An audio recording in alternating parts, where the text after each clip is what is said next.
Bonjour à tous. Aujourd'hui, sur mon blog comme nouvelle internationale, je vais parler du harcèlement de rue qui vivent quotidiennement les femmes parisiennes qui utilisent les transports publics.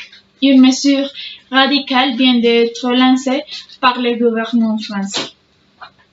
90% de Parisiens qui utilisent les transports publics en commun sont considérés comme victimes de violences sexistes et physiques et verbales.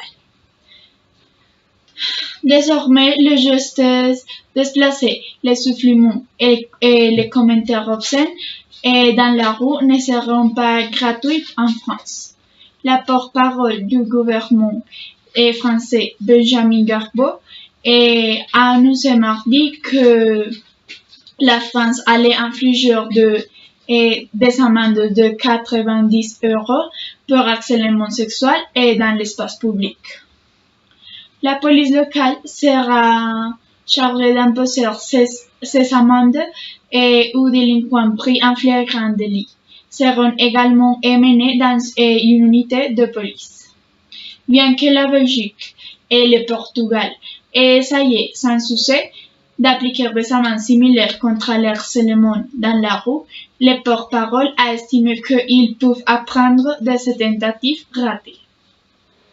Un autre dans l'univers de la littérature nationale et mondiale, il y a historiquement de la discrimination contre les femmes écrivaines.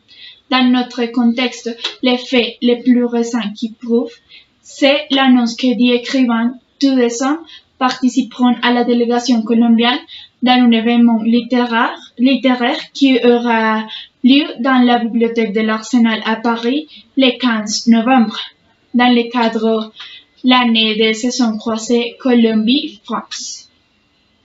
Il est inquiétant que de nombreuses fois, l'absence de femmes ne réponde pas à un manque de qualité de leur travail, mais à un oubli impardonnable de ceux qui écrivent et l'histoire littéraire du pays.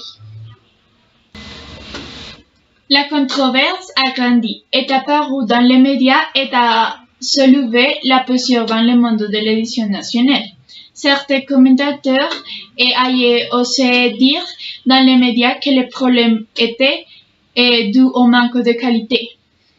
Les porte-parole du ministère de Culture, responsable du comité organisateur des événements de cette année en France, ont expliqué que l'absence de femmes était due à des problèmes d'agenda ou à des décisions d'éditeurs français. Mais cette controverse reste sans réponse. Merci, c'est tout. Au revoir.